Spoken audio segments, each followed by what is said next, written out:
Thank you! Did we just become best friends? Yup! Levity 131 has just boarded the plane. What? Did we just become best friends? Yup! Giovanni Motin has just boarded the plane.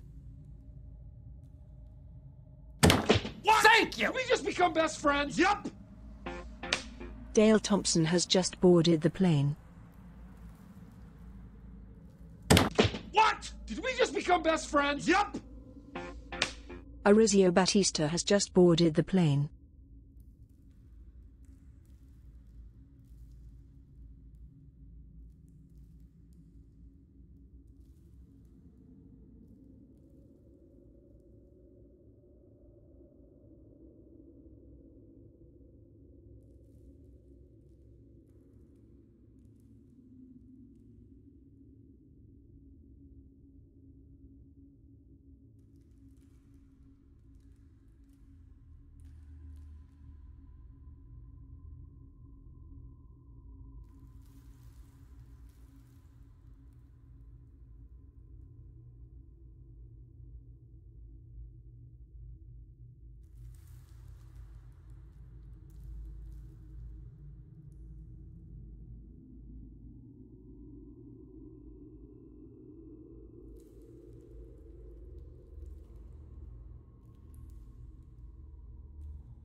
Hello, adventurers, welcome in. We're almost there. Just got the last bits to do. I really need WD-40 for this chair. Yeah, it's so squeaky. I feel like there's a mouse in here. Gotta kill that rat. Anyway, let's get this mother burning, shall we?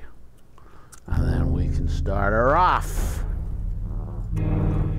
Ba-boom! Welcome in, everybody, to another Fighting Fantasy. And, may I add, this is the final Fighting Fantasy before August the 27th for International Game Book Day, or Global Fighting Fantasy Day, where it's 12 hours of non-stop Fighting Fantasy and model painting from 9 AM UK time to 9 PM. And I am looking forward to it, but I'm also not looking forward to it because I've got to, you know, go for it. So it's going to be tiring. But anyway, I have got some stuff lined up as well. In between talking about Fighting Fantasy, talking about the art, the artists, the writers, the series, going through every single book, and doing the painting of the models as well, which have been sitting on that shelf for absolutely yonkers, and we're finally going to get to paint them. And this week, next few days, I'll be setting up all the cameras, be using up to like 3 different cameras to capture all the action. So there we go. Hello Jeff, how's it going? Happy belated birthday, thank you very much. I did have a great birthday. Why does the stream say a person has just boarded the plane?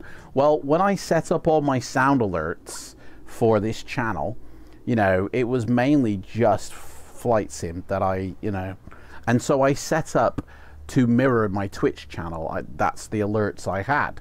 So when I streamed on YouTube, it would have the same alerts when somebody subscribed or, you know, stuff like that as it would on Twitch. But obviously FLIGHTSIM's, you know, dying a death on this channel. So maybe I should update it. I don't know. They're watching from a different stream. No, they're watching from YouTube. I only stream on YouTube now. YouTube is the home. In fact, I got contacted by somebody. I don't know if it's a sales pitch thing, but someone who's like, you know, if you're serious about your channel, we can turn you into a millionaire, basically. But we don't get paid unless you succeed. And they, you know, showed a list of people who have they done this for, and I recognized one of them. I watch one of them. I follow one of them, and then that person did a video, so it is legit. But I need to look into it a bit more before I commit to anything, because I get loads of emails about people trying to sell me shit, and it's just they're after the money, you know. So I'm not, yeah, exit all that shit. What time is it in the UK now? Well, let's have a look, shall we? Ugh. Get the old phone out. It's 10:10. So we start at 10 minutes grace period, and then the action starts at 10:10. We should finish all the books in that day. Well, we won't be reading the books. We will be just talking about the books. We're not going to be reading any of the books on that Fighting Fantasy Day. We're literally just going to be, you know, the artwork, you know, having a browse through the pictures of the books, talking about favorite moments and all that shit. And seeing what happens. This one's got a giant sticker on the bottom covering the barcode and the original price. This price says $4.99. If you want to buy this one off eBay, it is title number 54, and if you want to buy it off eBay, it goes from anything right now from 10 to 50 pounds. So, and it's a really interesting book. It's Ian Livingstone returning to Warlock Mountain. Really interested. Can't wait to get into that. We've got the meals sorted. Ginger nuts are on board. We're all good to go. We actually get to choose one of 4 different characters in this. So we will do a poll, and we will see what's happening. So hello, Rhymester, anyway. Hello, Eleanor, and anybody else who's watching. And so what else we got going on, man, before we start this? I've got a really funny story to tell you that I'm kind of embarrassed about as well. But The other things that are happening really basically is that I've been doing more film reviews. I'm almost finished my book, my Stephen King book, 1922. Really interesting short story. This is actually from a larger book of collection of stories. I can't remember which one. Nightmares and Dreamscapes, I think. No, Dark Star or something. No, Dark Star. I can't remember. Where is it? Full Dark, No Stars. It's a short story from that. And I'm almost finished it. Literally a few pages to go, and I'll do a book review on that when I do finish it. I've also finished watching the TV show Landman season 1, so I've got to do a review for this. This is a really good series if you like Taylor Sheridan stuff, which I do. Love all his shit. So I'll be doing a review on that. Really recommend watching that. It's on Paramount Plus if you don't fancy picking up the Blu-ray, but it's really worth watching. Set in Texas, so I had to watch it. And it's got Billy Bob Thornton in it, so it's a must-watch, really. What else we got? Yeah, because like all Taylor Sheridan stuff I love. I love the Yellowstone TV show. That is really good. The Yellowstone TV show is actually set in the Dances with Wolves universe. So, yeah, it's if you like Dances with Wolves, you'll love Yellowstone and the spin-off shows to Yellowstone, like 1883, which features a character from the Dances with Wolves film in a it's not a flashback, it's, you know, at the time, but there's a character, one of the Indians from Dances with Wolves reprises his character role from Dances with Wolves. This is my favorite TV show of all time now. Like, it used to be Friends, you know, which I've done a complete go through of all the Friends, you know, shows on home media, you know, recently. Go check that out. And 1923, another spin-off. Now, I've got a really funny story about this. This is season 1, and I've seen it, and I will do a review of all of the Yellowstone and spin-off stuff when I get around to it. But 1923, season 2, you know, watch that on Paramount Plus, and I wanted to get the Blu-ray because I got season 1 Blu-ray. I wanted to get season 2 Blu-ray. There's pirate copies available on eBay, you know, where somebody's recorded it off the telly and then burned it to a Blu-ray disc. Obviously, you don't want to buy that shit. I want the legit copy. Pre-ordered it from Amazon, and it was due to come out. I think it comes out at the end of August, right? And I completely forgot all about it. You know what I mean? Anyway, this morning in my bank account, it said 25 quid went out of my account. And I went, what? Because of an order from Amazon, I'm guessing. You know, I got charged from Amazon $24.99. And I looked in my orders list there, and it's like, I don't see anything for $24.99. I've just got, I can't show you everything because there's things in here I don't want to reveal. Nothing dodgy, but just, you know, maybe presents or something. And I'm like, there's no $24.99. And it was soon after I ordered this lion's mane powder stuff because I ran out. And I thought, the bastards have spent money on my card. So in my bank account, there's an option to say, I didn't spend this shit, and investigate it. Fraud. So I went through the process of that, and they said, right, yeah, we've looked into it. We're very sorry. We'll refund you that money, yada, yada, yada. And then they said, we'll also cancel your card, my bank card. So I'm like, oh, I've got to order a new one. I've got to remove that from eBay, from Amazon. So I went into Amazon to remove my card, and obviously I can't put the new one in because it hasn't arrived yet. It's not activated. But as I was doing this, right, on my phone, there was a order for $24.99 that was in the list. But the only reason I didn't see it is because I didn't scroll down far enough, because obviously I pre-ordered this like yonks ago. Season 2, $24.99. It's already dispatched. I've had the money back from it. I did not do this on purpose. It's already coming, and I've had the money back from it. Dispatched. I'll be getting it Wednesday. Oops. A free Blu-ray, basically. Like, honestly, completely forgot about it. I thought somebody had hacked my account. My card now, I'm going to have to bin that. It's worthless. So, what a palaver. Over nothing as well. So, a fan of the American Southwest? Yes, I am. Obviously, I lived in Texas. In fact, I also got, which I haven't seen at all yet, the Horizon film from Kevin Costner. Supposed to be a 3-parter, but I don't know if the other parts will get made because this did not kick off like he hoped it would. And this is the reason. Oh, God, there's one of them tags in here. And this is the reason why he left Yellowstone, to be honest. In fact, I watched an interview recently with him, which he said they were filming Yellowstone Series 5, and then suddenly they stopped filming for a year.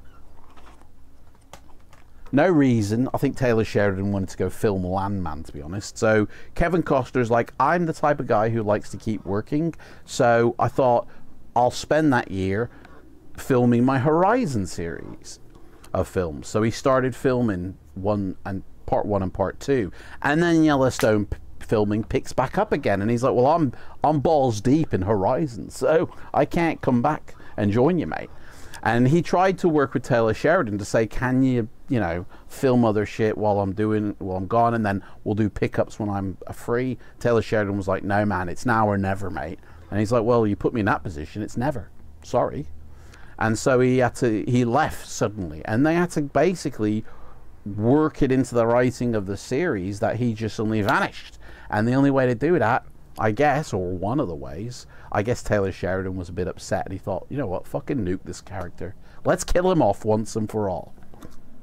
So there was a big hoo-ha about him dying at the end of Series 5, so anyway. Hopefully Series 2 will be worth it. Yeah, well, I've seen Series 2 on Paramount Plus, and, it's okay. I think Season 1, yeah, it's probably as good as Season 1, but the ending's a little bit wish-washy, It's almost like a rehash, I think, of 1883, to be honest. So, in terms of the story, you need to still see those series. Honestly, well worth it. I mean, I lived in Texas, and it's got that vibe, even though it's set in Montana. So, anyway. So, that's some of the things I'm up to. Also, as you all know, if you watched my vlog for August, I got a Laserdisc player. Absolutely loving it. Like, oh my gosh. And obviously I've already had Laserdiscs for a while, because that's the way I roll, is you get the films first before you actually get the device to play them on. So when the device arrives, you've got films to watch already. I've been doing this since the days of VHS, is get the films first and then get the player. And so I got loads of Laserdiscs and set it all up. Reference system, oh my god, they look beautiful. I've just filmed, and it will be published in a few hours for the queue. We've got to queue it up. Jaws on Laserdisc, and it looks, honestly, I prefer that over the Blu-ray now. So I've queued up my next review, which will be Men in Black, the limited edition. This is a sought-after one, quite rare. So that's the next review I'll be doing, and I'll be doing all the Laserdiscs I have. Although some of them are PAL Laserdiscs, and that's a bit of a burn, because the one I got is NTSC America only. America and Japan only. So, yeah, I'm absolutely loving I've never seen Laserdisc look this good before through the system, honestly. You guys will all see it. I already did a Laserdisc review called Bound, so if you remember, you can watch that right now, and there is, you can see what it looks like. And in Jaws, I actually put footage in, which obviously YouTube doesn't like, so it hasn't copyright struck me, but it has demonetized that video. So Universal will get the money for that video, but I don't care. I just want to show what the footage looks like, and it honestly looks really good. Anyway, nothing to do with Flight and Fantasy. That just thought I'd tell you, update you, what the hell I'm doing in life. The cops will be looking for me. Oh yeah, for the I honestly, I say to my bank, hey, fraud's happened. I'm the one bloody committing the fraud. Oops. Like, oh, you've been there, done that as well. It's hassle switching out bank cards. I know, yeah. I've got to update all the websites and shit, so no worries on that. The game I'm doing art for is based in a weird West post-apocalyptic setting. Posted art about it in the Black Lobster Inn channel today. Oh, I haven't been in the inn this morning for my morning drink. I shall check that out after the stream, because I need to find some stuff ready for the 27th, because obviously I'm going to need the toilet, I'm going to need to eat and rest, you know. Like, I can't expect a 12-hour non-stop so without a piss break. So I'm collecting footage to show you guys while I quickly nip to the loo. And I don't know if anybody knows this, I have said this before, but back in 2016, 2017, I contacted Ian Livingston because I had a film production company back then, and I was very interested in turning the fighting fantasy books into a TV show, you know, high production like Game of Thrones, you know, and that all these stories would be interwoven. They wouldn't be in order, but I laid out about 4 series and a spin-off series, and he was like, I'm quite interested in this proposal. Let's meet up and discuss it. So it was the days of Skype. So we Skyped each other. I got to meet Ian Livingston face to face, one-on-one. It was awesome. And I laid out my proposal for the show, and he said, well, obviously, you know, for the books that me and Steve have written, that's not a problem. Unfortunately, there are loads of books in that series not written by us. We don't have the rights to say anything about those, you know. So, but feel free, like, you know, to utilize our books that we've written for the series, and, you know, you have my permission, you know, to, in order to raise the money, because obviously this is going to cost millions. You have my permission to raise the money, you know, to say that you have the permission to, you know, use these books as a basis for creating the script. So I was like, cool, I'll start writing the pilot. So I used House of Hell as my promo pilot, wrote a script for it, really awesome script, added a few things like flashbacks that aren't in the book that sit very well with the story. Obviously it sticks true to the story of House of Hell, you know, a rainy night and a car crash and all that shit. And I thought this will be cool if it was set in the 60s, you know, so there's no mobiles and all that shit to contend with. But you've got like the old style automobile and the old house, and the fact that the phone line and all that makes sense then. Set it in the 60s, wrote the script, sent it to Ian. He was like, this is really good. Good luck. You know, no help from, you know, the Fighting Fantasy team. I had to go do this by myself. Contacted Amazon, Netflix, the National Lottery,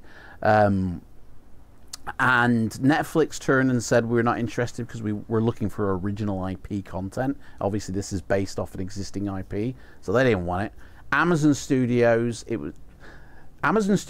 would have had it, right? But they never said no.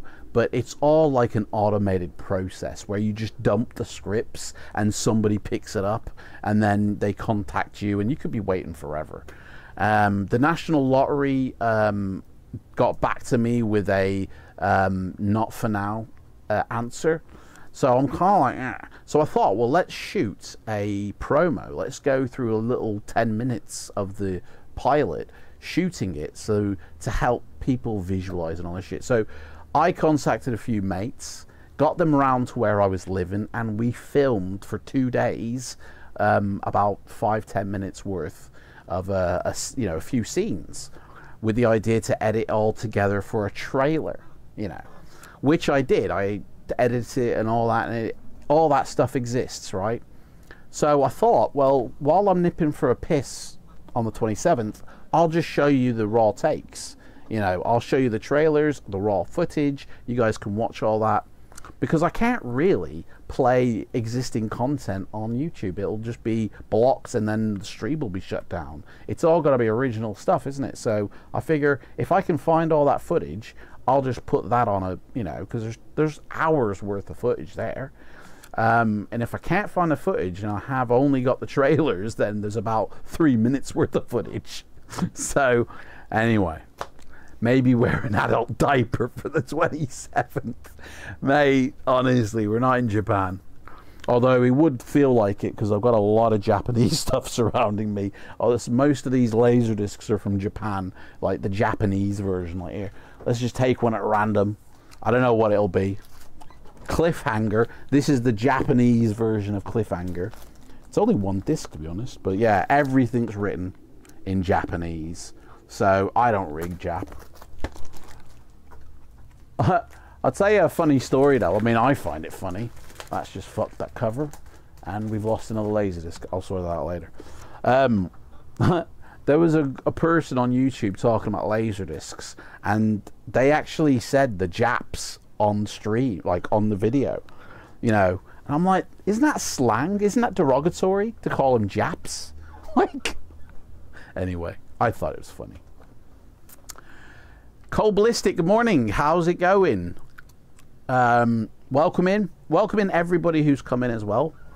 That's a kick-ass story, House of Hell pilot. Yeah, honestly, I mean, imagine if it's like it had been picked up. The premise is that you know, it would be like £1 million sort of pound or dollar or whatever budget per episode, and I jotted out all the books in an order where it does start on Earth initially and then it moves to Titan, and you know, it goes through all 70 up to a certain point, because at that time back in 2016 2015 I think, so many books hadn't been released, so it doesn't include them. But it had a spin-off series as well.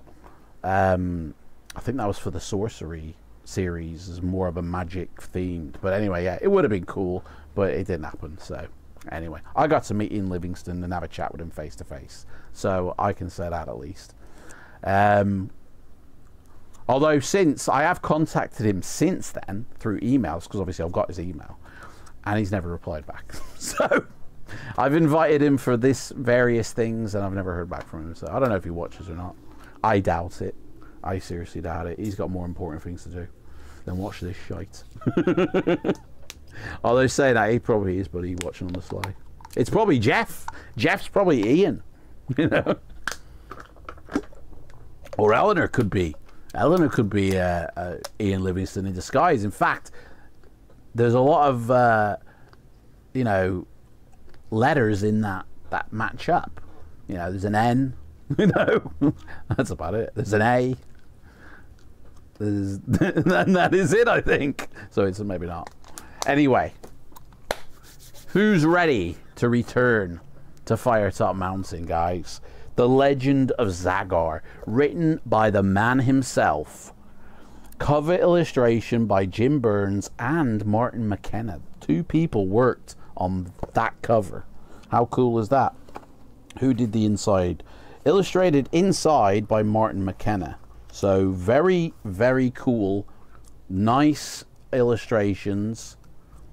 Camera's playing very nice today. I've actually changed a setting on my camera that I'm testing out, so it looks all right actually. I've changed the power line setting. It used to be 60 hertz. I've changed it now to 50 hertz, which is actually what we use here in the UK, and it seems to be actually working a lot better with the tracking and the frame rate. Still spitting out those 60 FPS, but it seems to be a lot smoother now, so good. I am Ian McCaig. Ian McCaig, the man who created Darth Maul. Yeah. Welcome in, mate. Welcome in. So people who watch this on the replay are gonna be like, Ian McCaig was there? Because they can't see the chat for some reason. It never bloody shows up. Oh, Eleanor's Ian McCaig. There you go. Right, so we have got a famous illustrator in on the sly, trying to pretend you're female, mate. I got you. I got you. Say hello to George for me, by the way. Right, give him a tussle on his head. Yeah, you're right, Georgie boy. Right, let's see what we got here, shall we? So on the back it says Zagor. The very name of Warlock of Firetop Mountain strikes terror into all who hear it. Banished from the world of... Let me take my gum out. Banished from the world of Titan, the sorcerer is slowly but surely regaining his strength. He's back. Within Castle Argent, in the kingdom of Armelia, Zagor has been transformed into a demon. Such is his power, he must be destroyed. There are several adventurers willing to volunteer.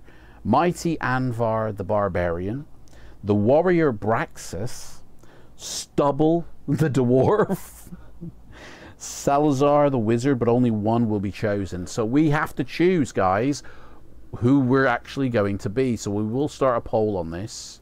Let me disappear for a sec, guys, while I write this out. Sorry. I'm doing this very quickly, so we have the choice of being a wizard, a Barbie, which is a barbarian. We have a dwarf, little person, whatever, however you want to call them. And what was the other one? A warrior. Like, so you got warrior,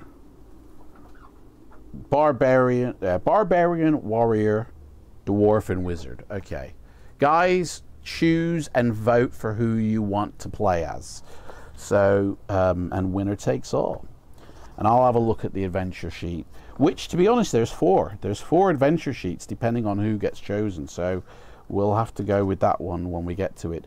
This isn't the first published, the first edition. It was published in 1993, but this looks like a 3rd or 4th print run, you know, of it. So it's the black one, because I believe all of the Dragon series, there are, correct me if I'm wrong, gold, black, and silver variants. So this is probably the 3rd then, rather, print run.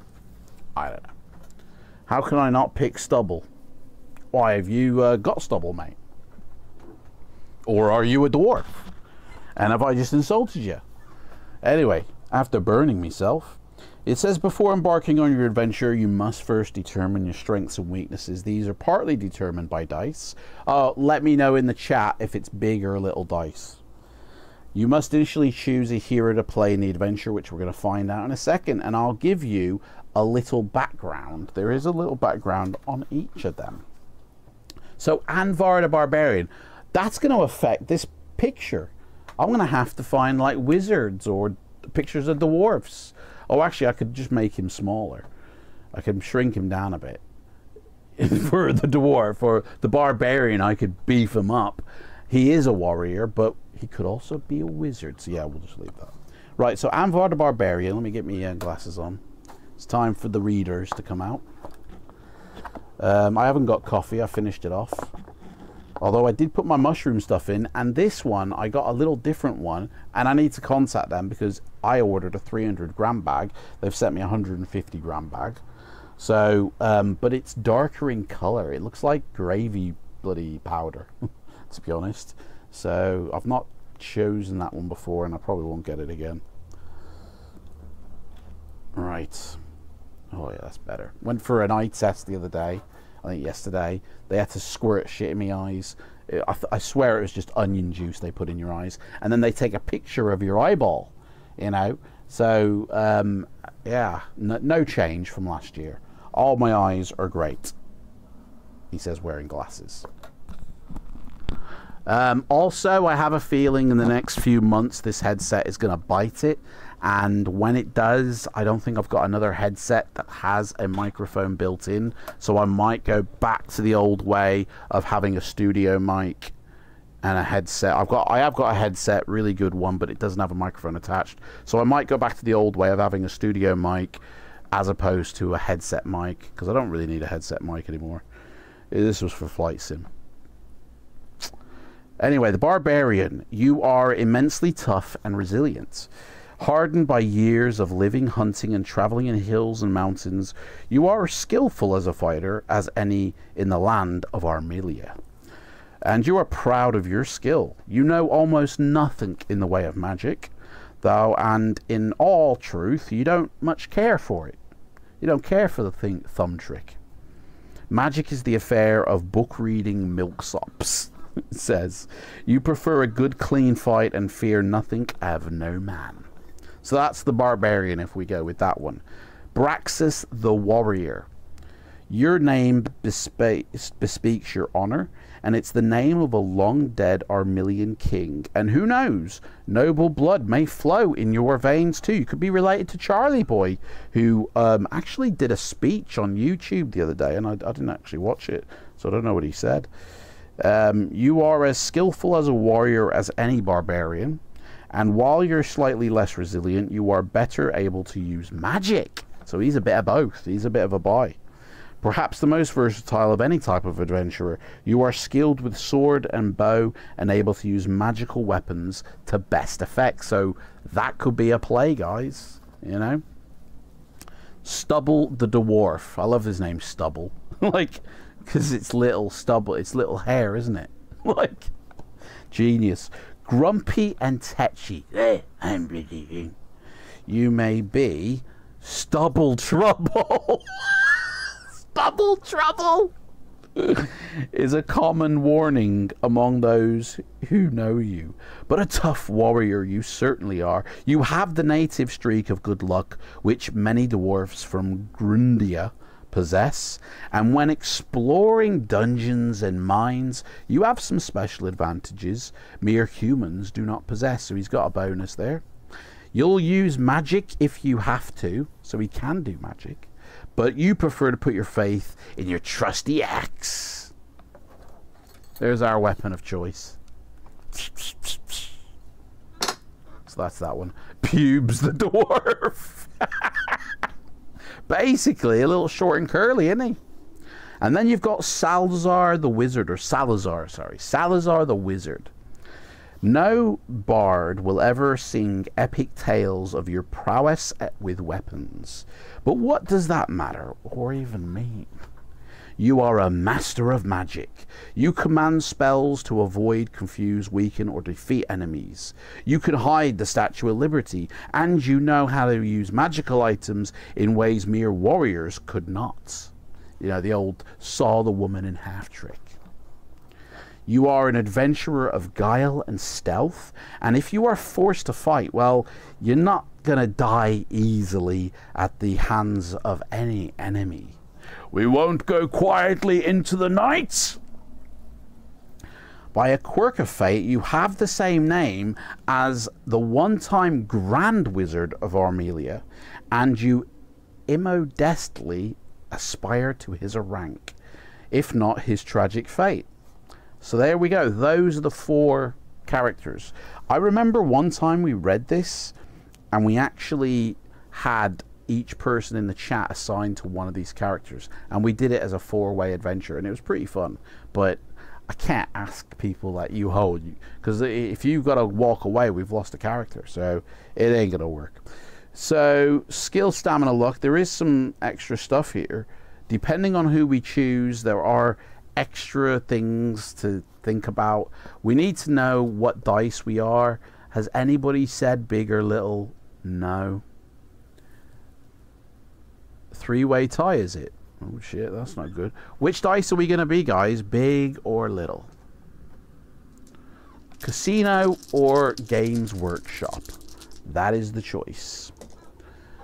Let me know what you want to do. If you're anybody but the barbarian, you will start off with magic points. So let's actually go find out. Let's end the poll and see what the results are. You want to use the little dice. Okay, cool. So it looks like we're the wizard, guys. Salazar the Wizard. So let me write this all in the book. Get it all official. Salazar. With 2 A's.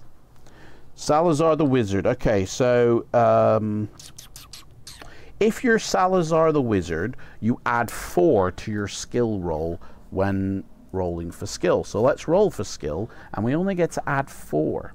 The other ones, you actually add more.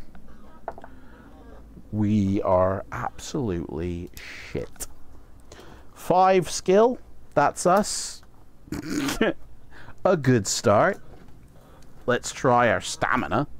So stamina, each character determines the stamina differently. If you are Salazar, you get to roll 3 dice and add 6 to the total. Oh, 3 dice. Well, I have got a 3rd dice actually, so let me get it out.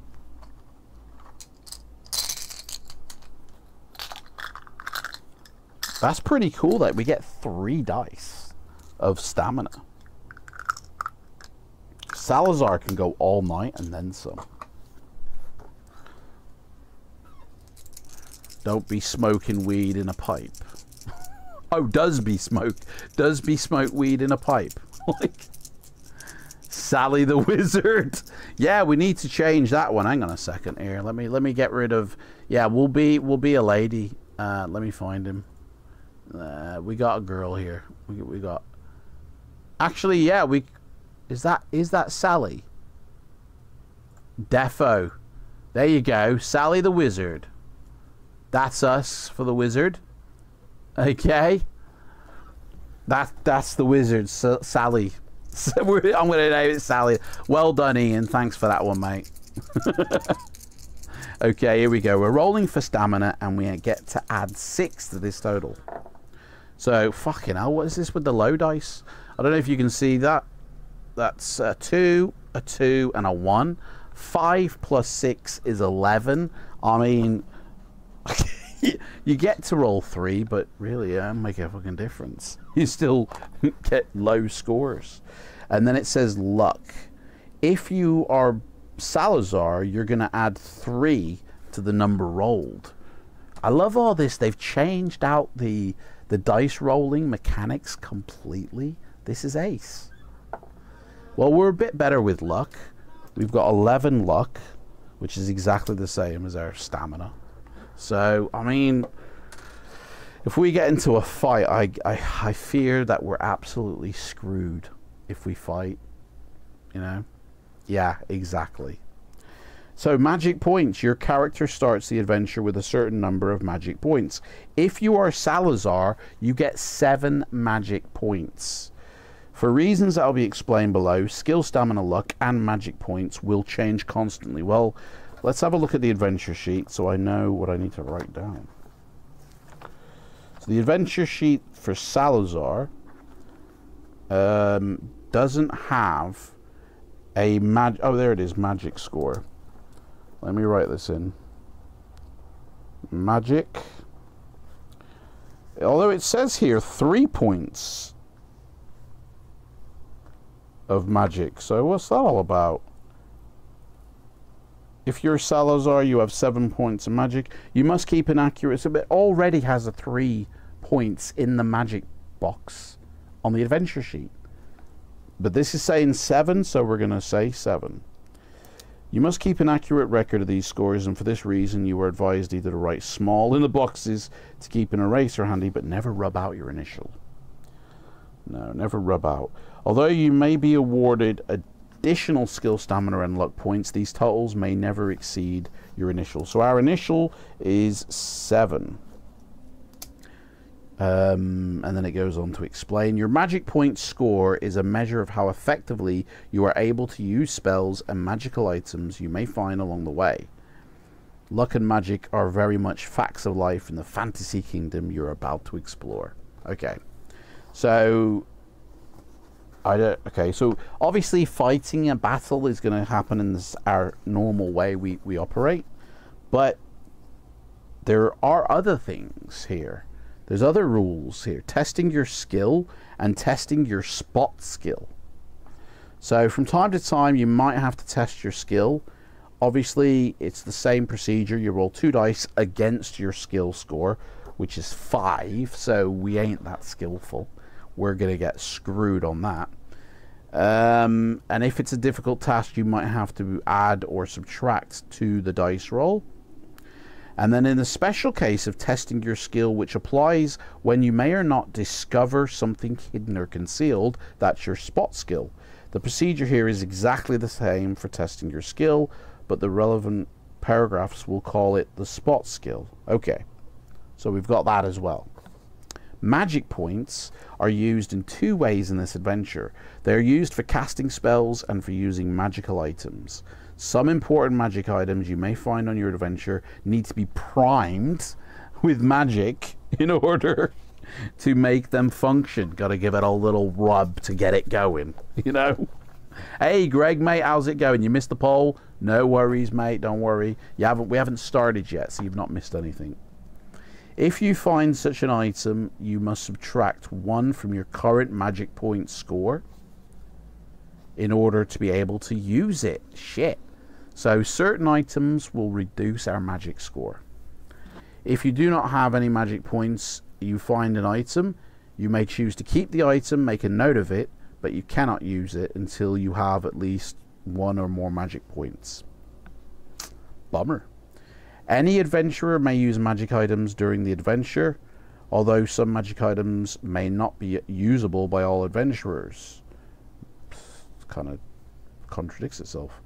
All adventurers can also cast magic spells, although the barbarian would like to do that. Although 1 magic point must be spent to cast a spell from the scroll.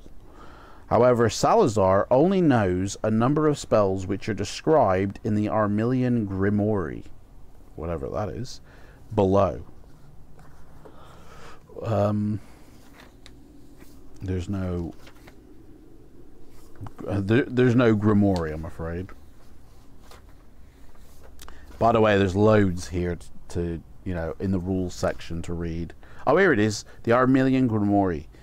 And it's got a list of spells. So it's not like we can only choose a certain amount of spells, but there are shitloads of spells here, to be honest.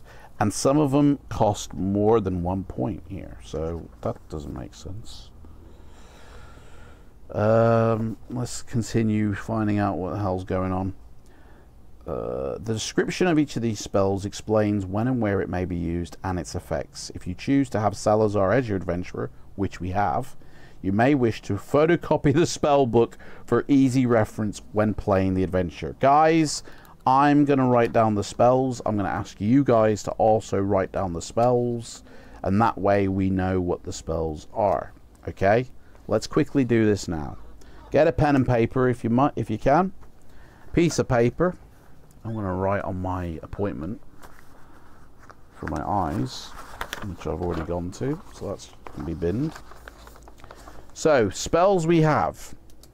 Create food. That's a cool spell, isn't it? Create food. It says if you do this, you will add 1 to your meals, and you will spend. Hang on a second here. If you spend 1 magic point, you add 1 to your provisions. If you spend 2 magic points, you can add 3 to your provisions. And if you spend 3 magic points, you get 5 meals. Fucking hell. So it's got a 1 to 3 cost to create the food, and then you get a shitload of food. This spell cannot be cast during combat. The second spell is Jump. Safely enables you to leap a distance, and it's a 1 spell, or 1 magic point. The next one is Light, which again is a 1 cost. If you can't see where you're going, fingertips, light, all that shit. The next one is Luck spell, which will basically, I'm guessing, increases your luck score by 1 point only, and that is it. And that's a 1 point cost as well. There is a magic spell called Open. Opens trapped treasure chests or locked doors. That's a 1 point as well. There is also Skill spell, which is also 1 point, and it adds 1 point to your skill for a short time. So if you need to test your skill, probably a good time to use it. Next one is Fast Hands. Hey, Salazar's wife likes that one. This costs 2 magic points to use, and you basically, for the first 3 attack rounds of combat, you may roll the dice twice. You get 4 dice to decide your attack strength. That's really good, but it costs 2 magic points. Then you have Fireball, which isn't a game that Joey invented. It's 2 magic points, and obviously, you know, it creates a fireball, and if you use it successfully in terms of your attack strength is higher than your opponent's when you're in battle, they'll lose 5 stamina points on top of whatever the dice roll, you know, loses them as well. So that's pretty cool. These are some good magic spells, these are. Then you've got Magic Screen. The hell? Magic Screen costs 2 points to use, and once it's cast, the next spell which is cast at you by an enemy will have no effect. So it's a magic force field. Okay. The Magic Screen only neutralizes 1 spell that is cast at you, and it costs 2 points to use. The next one is Death Spell.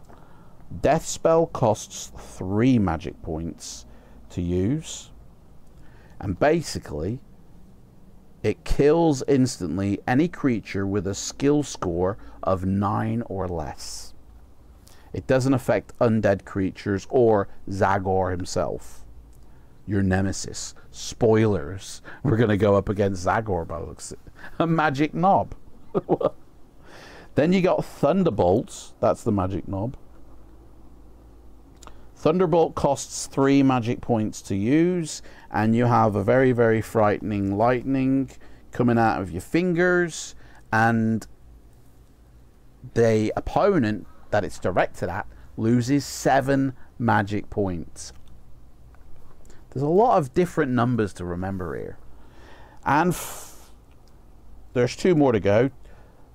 Teleport, which costs 4 magic points, and this will enable you to move long distances through a dungeon by instant magical teleportation, avoiding hazards, traps, and when you but you have to confront a portal in order to do it.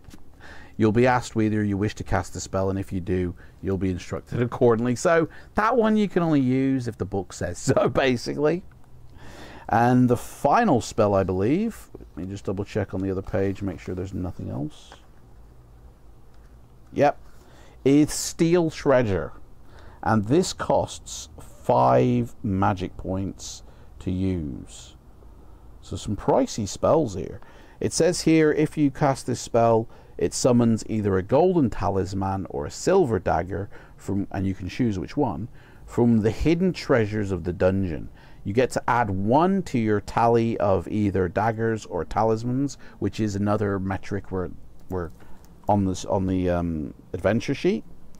So it gives you a dagger or a talisman, but you may not cast Steel Treasure more than twice during an adventure, and you do not gain any luck points for acquiring a talisman or dagger. So that's all the magic, guys. That's all we got. So 1, 2, 3, 4, 5, 6, 7, 8, 9, 10, 11, 12, 13 spells, guys. Bloody hell. And they all range from 1 to 5 in terms of how many magic points it'll cost, and we've only got 7. So use them wisely. Now, if you guys want to cast a spell, then type magic in capital letters and then the spell you want to cast. And that's why it's important that you all wrote that down, because I'm not going to be referring to that, because it's your job. Right. Adventurers. Yeah, we've read that. Yeah. So that's basically that.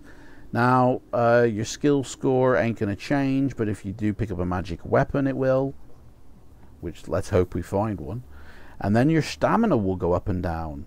And you get meals, guys. We've got enough meals, or provisions, for 12 meals. What? We've got 12... Have I got 12 biscuits? I hope so. We've got 12 meals in our backpack, and our backpack can only hold 7 spaces. So, yeah. 12 meals, 4 points per meal. Not during a combat. And that is basically about it. Now it says about magic points here, guys. Your magic points total will decrease each time you find a magical item and use it, or if you cast a spell. During your adventure, however, you will find magical things which will increase your magic points. That's good. However, your magic points will never exceed 7 in this case. So 7 it tops out. And then magic points, they are precious. You do not have many of them. Be sure to use the magic you have very wisely and very well. And that is that. And then in the equipment, it says you start your adventure with some simple, basic, crappy equipment that you will need for the adventure ahead. You've got some gold, and you'll be able to purchase some extra items for the adventure. And all of the adventurers have the following items: a suit of thin leather armor. Can't imagine seeing a wizard wearing that. A small shield and a lantern to allow you to see in the dark. You also have a backpack for carrying items, only 7 items, and meals for 12. 12 meals, not for 12 people. You have a small spare knife, which you can use if you should ever suffer the misfortune of losing your main weapon. But if you ever have to use this knife to fight with, then the blows will only cause 1 point of stamina damage. So, does it say we actually have a sword, though? He hasn't said that yet. If you are Salazar, you carry a strong wooden staff. Okay. So there you go. Strong wooden staff. You carry a stringed leather pouch with a number of gold pieces in it. Roll 3 dice and add 2 to find out how much gold you have in your booty. So 3 dice. That's 13. Plus 2 is 15 gold pieces. Why couldn't that have been our fucking stamina? Well, actually, that's pretty shit as well, to be honest. So that's our gold. If you're the dwarf, you get 5 extra gold pieces. The dwarves love gold, and it's well known. You may find treasure along the way. Note them on the adventure sheets. Keep an honest score and an accurate record of how much treasure you acquire. Now it says advantages and disadvantages.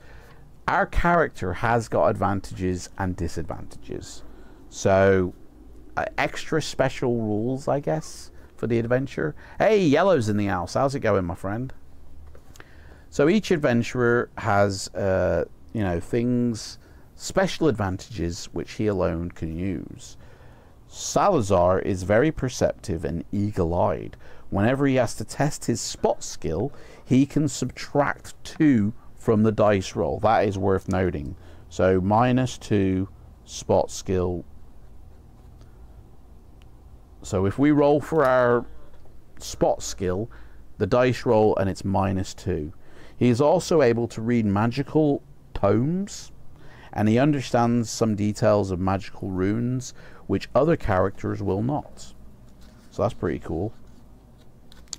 I didn't write that in the advantage. I wrote a section here for advantages, and I didn't actually put that. So -2 off spot skill dice roll. Whew, man. God, how long's it been? It's already been an hour, guys. We haven't even started the adventure yet. There's a lot to go through with this book here. Disadvantages. Each adventurer also has some weaknesses, limitations, or disadvantages which balance his special talent. I need some water.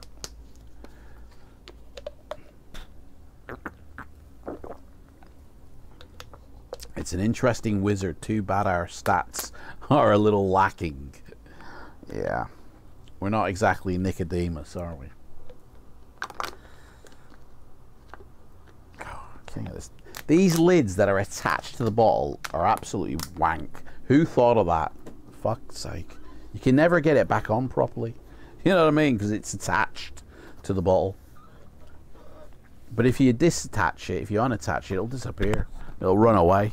It's like got a homing beacon or something for the bin. Right, disadvantages for Salazar. He has a problem, okay? What the hell's that? It just says Salazar has a similar problem. To what? It doesn't explain. But it's more severe. I wish I knew. He cannot use chainmail or plate mail armor at all. The wizard could barely move in the plate mail. Moreover, Salazar cannot use a crossbow, a longbow, or a two-handed sword. He must keep at least one hand free for spellcasting. Okay? So we can only really use a dagger, which only does 1 point of damage to our enemies. Or our long staff, which I'm guessing is a normal weapon that will do more damage than a dagger. A little staff, or I mean, I don't get that at all. That doesn't make any sense. It's an interesting wizard. Yeah, it's fucking wank. So there we go. That's the disadvantage. Special treasures. During your perilous quest, you may find many treasures. However, in the dungeon where your adventure awaits you, there are several treasures which are similar. The tower chests. Each of these is a small locked wooden casket with a trap placed upon it. Whenever you find one of these tower chests, if you wish to open it, you've got to test your luck. We've got a decent luck, so that's okay. If you're lucky, the chest will open safely. If you're unlucky, you'll trigger a blade which will slice into you and cause you 3 points of stamina. The trap can be bypassed by a simple open spell. Yep, we know that spell, which automatically will open the chest without harming you. Boom! But we spend a magic point in the process. Each time you find one of these tower chests and you open it, you have to roll 1 die. If you roll an odd number, you will find a golden talisman. If you roll an even number, you'll find a silver dagger. You may increase your current luck score by 1 point each time you take a talisman or a dagger from a tower chest, but it will never go over your initial amount. So that's pretty cool. So we're collecting. We're a wizard that collects. Okay, and we get a luck point for every bit of shit we find. If you are fortunate, and you may also find one or more magic rings. Man, there's so many rules to this. Each time you find a magic ring, you regain a magic points. Mate, we're going to be blinged up to the eyeballs by the end of this adventure. If your magic points is already at the initial level, you can keep the ring and then use it for a free go of magic. Cool. But you cannot use a magic ring to increase your magic points above its initial level. So if we suddenly find a ring at our 7 magic allowance slot, then we just get a free spell to cast. Okay? Let's hope we find a lot of rings first. If you're lucky to find any other magic shit, write them down. We need a PhD for this adventure. Seriously, like, there is so much that's packed in. Like, it's... fucking hell, man. Special hazards is the next section, guys. Among the hazards you may encounter in your quest are plagues and poisons. You may contract one or more forms of plague from the attacks of infected rats, or from vampire bats, or worse, from boredom from reading all these rules. You'll be instructed in the relevant paragraphs what will happen if you contract any form of the plague. Well, I'm going to guess it ain't going to be pretty, and it's going to end and result in the same outcome, death. So, but some of your evil opponents and enemies will even stoop to using poisoned weapons against you. Such weapons will inflict body damage double, wow, and a wound from the weapon itself, extra damage in the venom or the poison smeared on the weapon. Keep a note of the damage you sustain from both poisons and from weapon attacks, as they will both reduce your stamina. But the effects of poison may be relieved by some antidotes and remedies. However, such antidotes will not affect any wounds you may suffer from actual weapon blows. Bloody hell, man. Anyway, guys, thanks for watching the stream. Join next week for actually playing the book. Like, oh man, I'm done. I am from this. I'll tell you, my throat's already getting croaky. I feel like I've read the adventure already. There are hints on how to play, but I ain't gonna read that shit, guys. That's the Armillion whatever. So there we go. That is everything we need to know, guys. So the background is just as long. Honestly, it's like Creature of Havoc long. Well, it's not really. It's about 3 pages long, but still. Get that drawstring off. Okay, guys. You know what to do to start the adventure.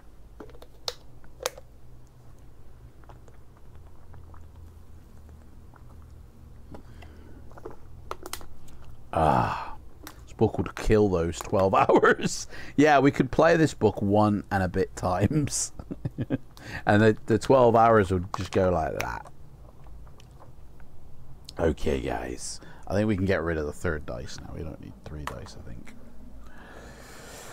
F for fuck's sake, basically. Right, here we go. It is 5 long and weary years since the armies of the Bone Demon laid waste so much of the beautiful, perilous land of Armelia. The zombies and orcs which infested the plains of the land were foul enough. But the demons wore dragons, slew thousands of men, dwarfs, elves, and centaurs before the demon itself was finally trapped inside the Casket of Souls. That's from the Crypt of the Sorcerer, isn't it? The Casket of Souls, I'm pretty sure. Victory we had at last, but at what cost? Zombies and worse still stalk the land, for there are few warriors left to destroy them. The court of the Boy King, Irian, is said to be riven by petty squabbles and scheming advisors. Most folk live behind shuttered windows and bolted doors these days. Hospitality to a traveller such as yourself, but it's a distant memory now. Many days of foot-wearying travel have brought you to Sanctuary, the royal court within the island, known as the Cauldron, the furthest island of Ice Cap Range. You were ushered swiftly into an audience with the king, and you're startled by his appearance. Most people still call him Boy King, but Irian has grown almost to full stature now, and while he is still very strong and surely inexperienced in the arts of kingship, his voice is commanding and his manner assured. "Greetings," he says as you kneel before his throne. "Oh, do please stand up. I already have the grovelers I need here in Sanctuary. I can scarcely do with another one. Come." He rises and leaves. He rises. Oh, he stands up off his throne, yeah. And leaves the throne. I thought he was kneeling then for a second. He rises and leaves the throne room and marches along a narrow corridor. He marches to his personal chambers. "Come into my personal chambers." Somewhat startled by his informal ways, you follow him in. "Look, I gotta be honest with you now," he says as he strides across to a table, picks up a black cloth embroidered with gold runes, and gently polishes a large chunk of blue-white crystal. You want one?" The crystal hums slightly, and a ghostly scene appears in the midst of the room. A white-haired old man is sitting in the most cluttered study that you've ever seen. Papers, crystal balls, bundles of bat wings, bottles of herbs, and a jumble of other articles, Playboy, are scattered all over the floor and walls. Irritably, the old man looks up at you. "Eh? What is it? He snaps. Gareth? Gareth? The fuck? The fuck? Reconnection successful.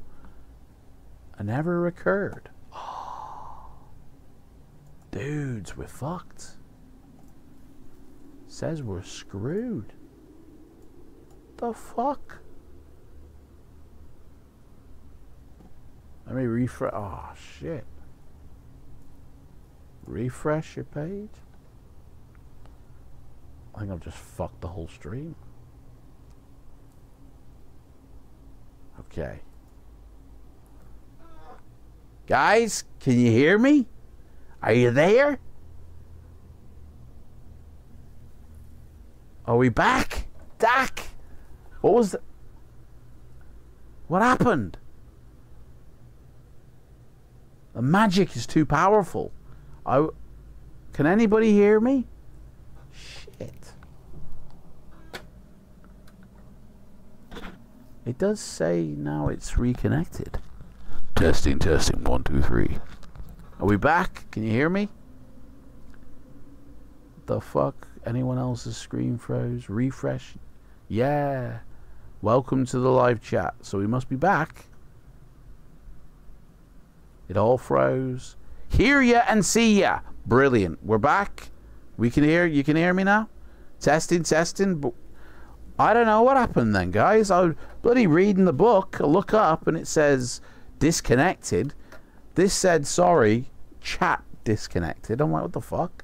And me OBS is just, you know, stopped streaming. I think the internet got reset or something.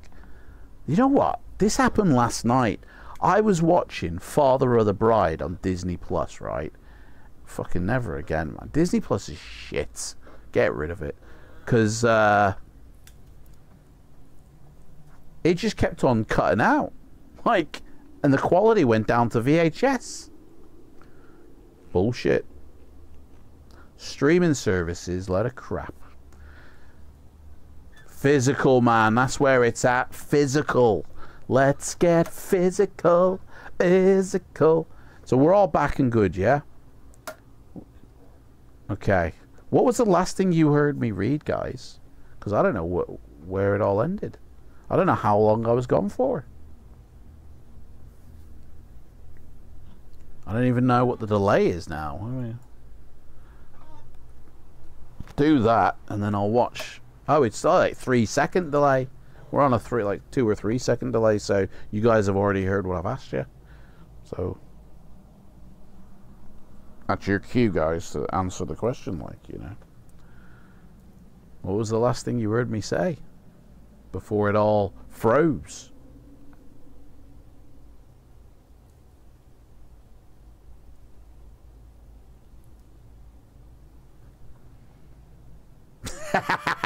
just testing you guys. It hasn't frozen, really.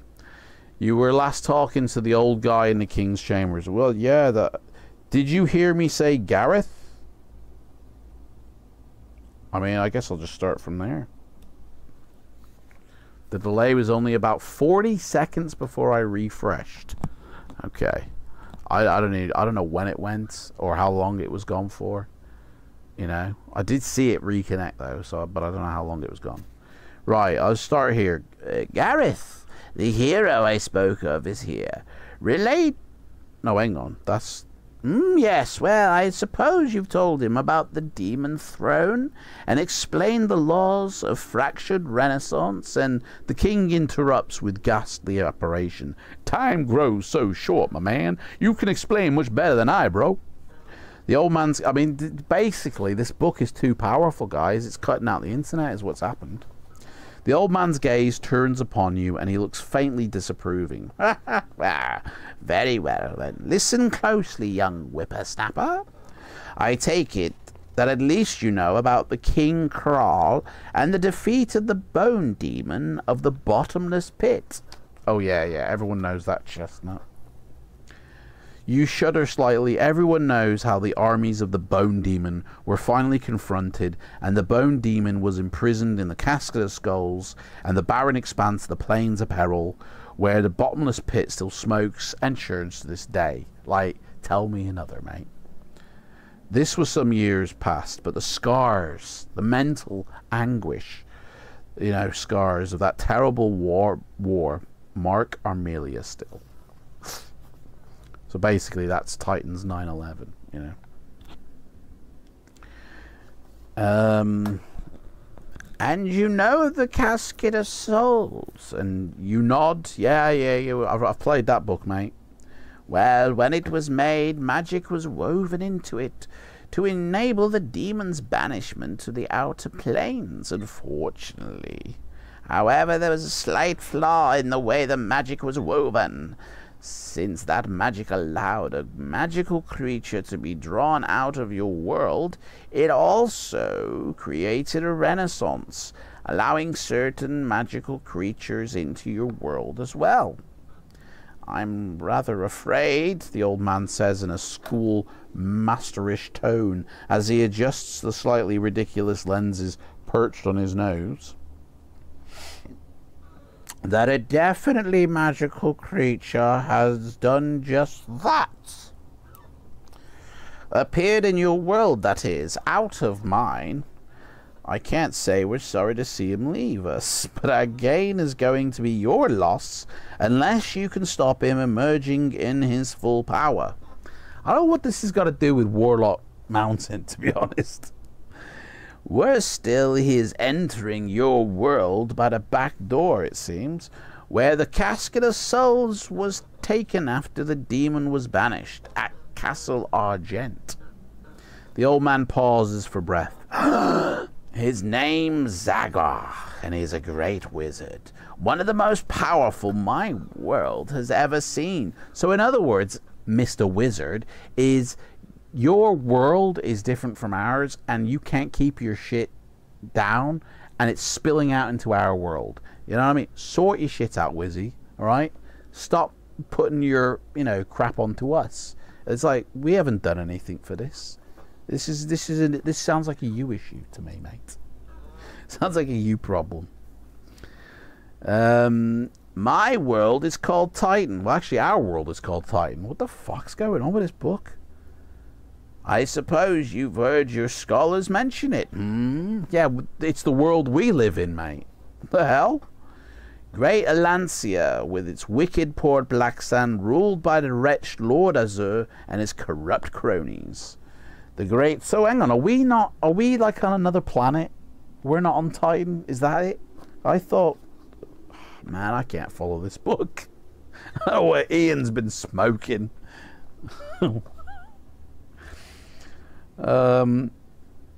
The great civilizations of the old world, the crawling chaos of cool, all available through many editions of the Fighting Fantasy range books. You can buy them at your local newsagents, only priced $3.99. Collect all 5 and get the box set and the free membership. Great Alancia. Yes, we've heard about all that.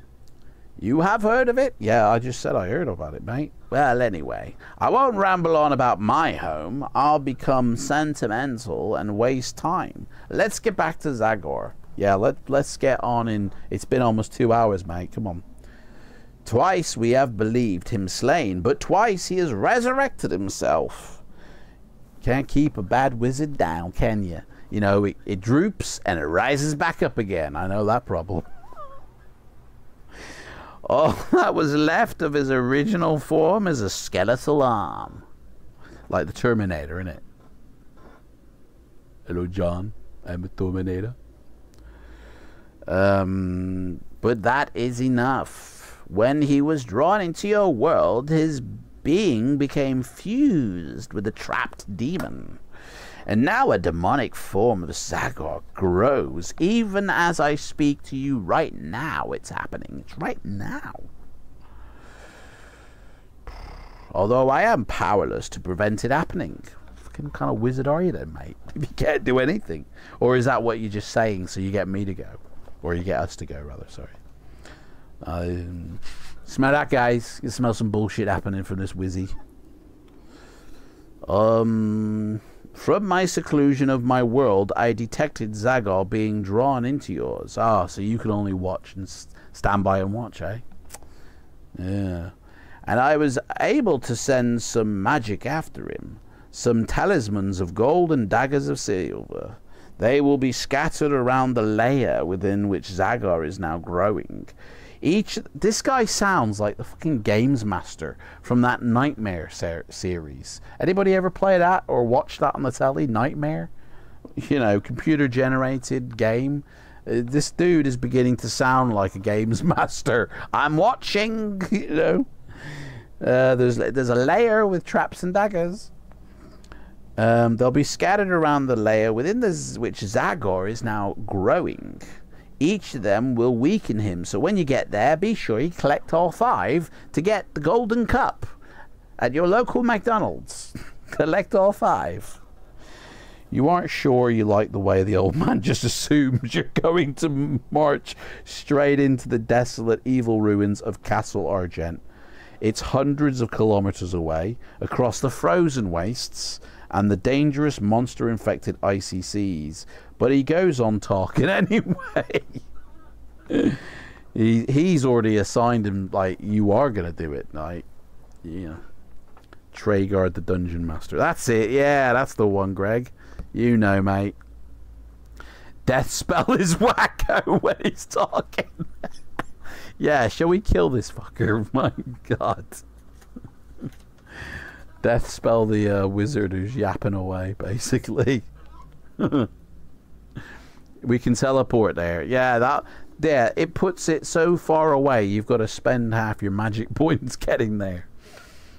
This time, Zagor simply has to be destroyed.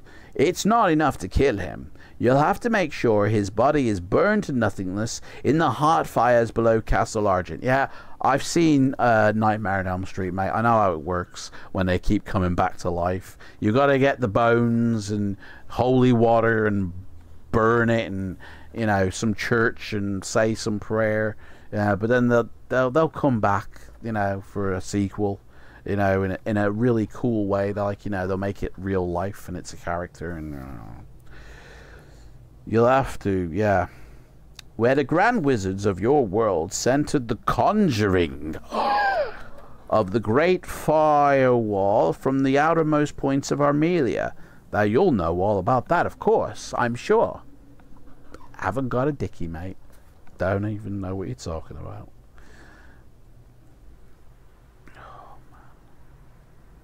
I thought this was merely a tale or a deception, murmurs the king sadly, until Gareth told me about certain changes made at Castle Argent.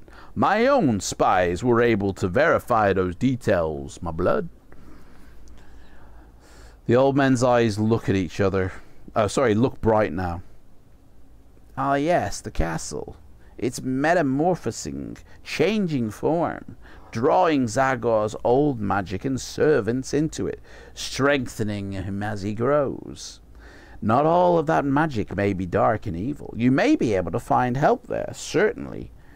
You won't get it from me, sunshine. In addition to the items I have placed there. So you're able to place magic items to help me, but you can't go and do it yourself or interfere or kill him from where you're sitting. But you can put things in there. Like, this dude is just ranted now. He honestly, lazy fucking wizard, basically. But I'm afraid that one of the mightiest and most dangerous of the Demon War dragons, one which escaped destruction in the final battle 10 years ago, has something to do with magical changes within the castle. It has learnt something of the ways of magic, and it seeks revenge for its defeat by allying with Zagor to wreak havoc on all Armelia. Perhaps in this madness it thinks of him as the demon it once served, which of course Zagor is in part. The ghostly scene begins to fade and tremble. Faint white sparks crackle at the edge of the crystal. The old man's eyes rises in surprise and annoyance. Not yet! I should tell you about the... And then the crystal explodes into 1,000 pieces. You and the King Irion look down, stunned at the smoking remains of the table it stood upon. You do not know where the magic which banished the old man back to his world came from, but a feeling of evil and menace hangs in the air around you. Brave adventurer, my man, the king beseeches you. I have no one else to send. My wizards gave all they can, preserving the firewall, which guards all Armelia. My loyal knights and the few nobles I can trust have more work than they can perform, simply preventing this kingdom from tearing itself apart. I beg you, go to Castle Argent. A ship is readied for you. Destroy the wizard fiend who comes to ravish our land. Return to me after carrying out deeds, for I am just a man playing a man. I'm just a dude playing a dude. Worthy of the knighthood I shall then grant you. With the weight of the world's fate resting on your shoulders, or so it feels, you cannot refuse the quest. Of course you can. There's always a choice to say no. There's a lovely picture. Nice artwork there by Marty. Oh, fucking knackered I am. Guys, I need a piss. I need to go to the toilet before we start, guys. That is the background I just read, by the way. That background was almost as long as setting up this adventure.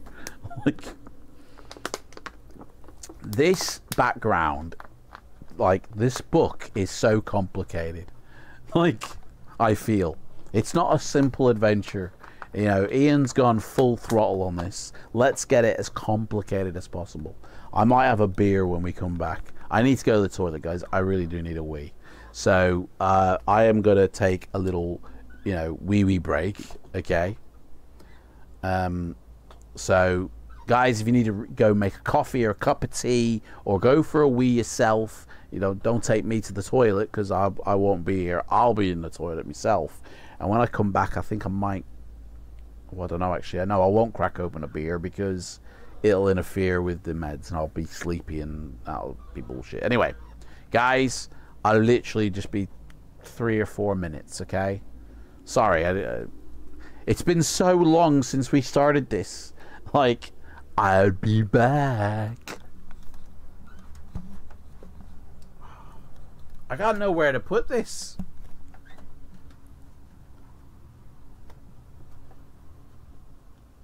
I am wearing pants, guys.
Hello? I'm back. Oh, that's better. The internet's still on? What's that internet cable? What does that mean? What if Adam just goes to pull the internet cable while he's away to avoid the read-through? Turn your mic off. Why? Ooh, what did you hear? I mean, yeah, the toilet's in another room, so you didn't hear me go for a wee, guys. You know.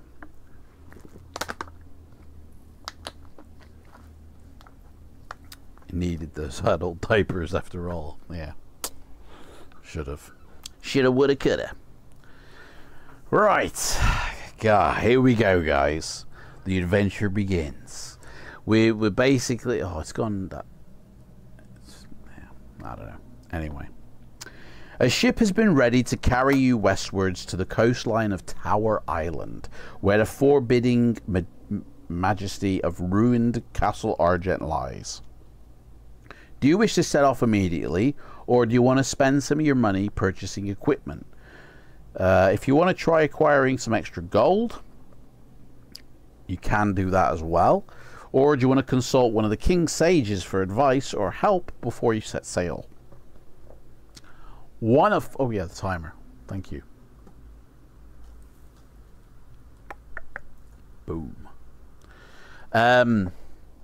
So one of four choices we can do. We can set off straight away. That's one option. We can go to the shops to buy some shit.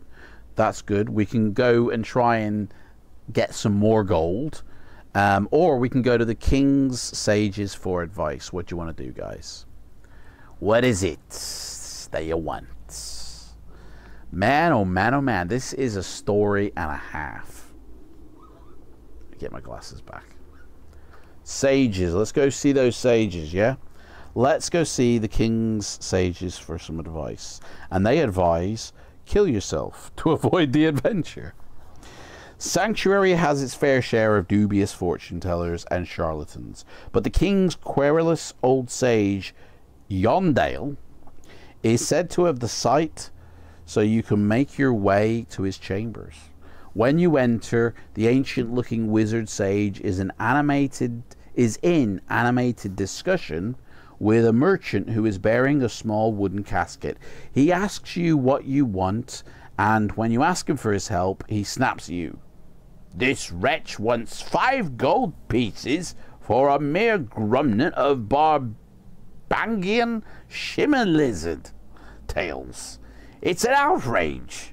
Pay him for me, and I'll tell you something of use to you. So we can pay 5 gold pieces if you want, or you can say, I ain't paying, right off, mates. Or we can go away to try and make some extra money, or we can head out to the ship. Do you want to pay the 5 gold pieces for whatever info he's going to give us? Do you want to decline to pay the 5 gold pieces? Do you want to go buy some equipment, or do you want to set sail straight away? I guess the boat will wait as long as it needs to wait. You know? What shall we do? We have got 15 gold pieces, by the way. Let's pay. We'll die soon anyway. Alright, we'll pay 5 gold pieces. So, let's see what happens. Let me deduct this from our money. So we've got 10 gold pieces now. You pay the merchant, and he hands the casket to the old man, dumping it carelessly in a bronze dish. The sage turns his attention back to you. Heading for Castle Argent, eh? You look startled at his prescience, knowing where you are headed. Perhaps he has the sight indeed. No, actually the king told me.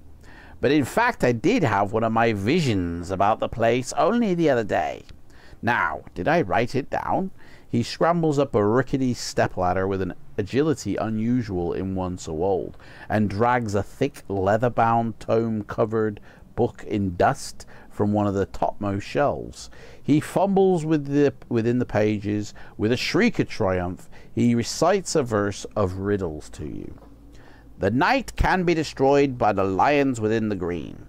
The Hellhorn champion falls to the chevrons in the whites. The War Dragon falls to the yellow cloistered stars. The Ogre Mutant falls to the goblets in the blue.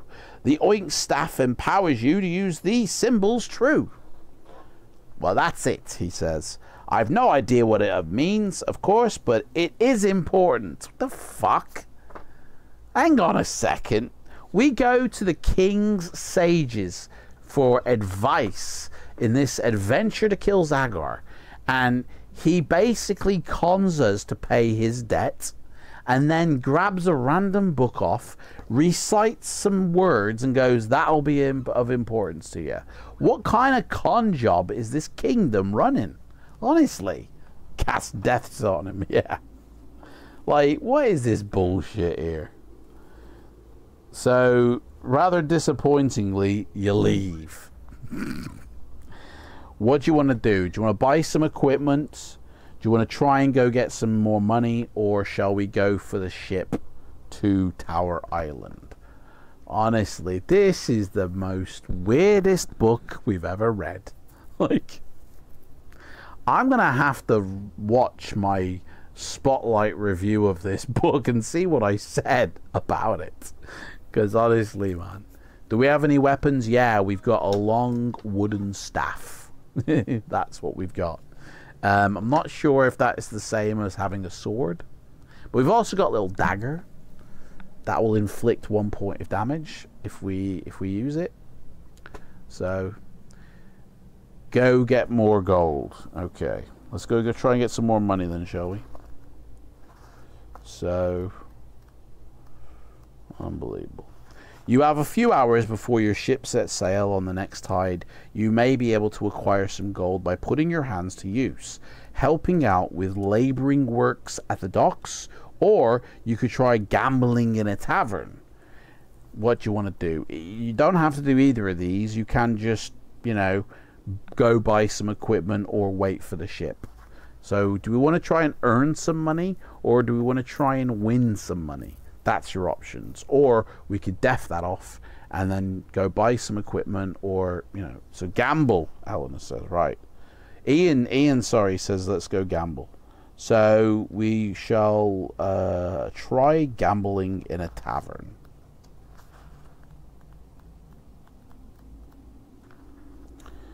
You need to be smart and eagle-eyed and you're used to the wicked ways of card sharps and fixed dice. If you are going to make money gambling in the Seaboard Tavern of Sanctuary, roll 1 die unless you are Anvar, which we're not. Let's roll 1 die. We rolled a 1. You may also add 1 to the dice roll if you choose to spend a point of luck. Do you guys want to choose? Do you want to spend a point of luck, guys? We've rolled a 1, whatever it'll mean. But if we spend a luck point, we can add 1 to that dice roll, so it's 2. What do you want to do, guys? Fast hand spell with card deck. Hey, Rhymster's in the house. How's it going, mate?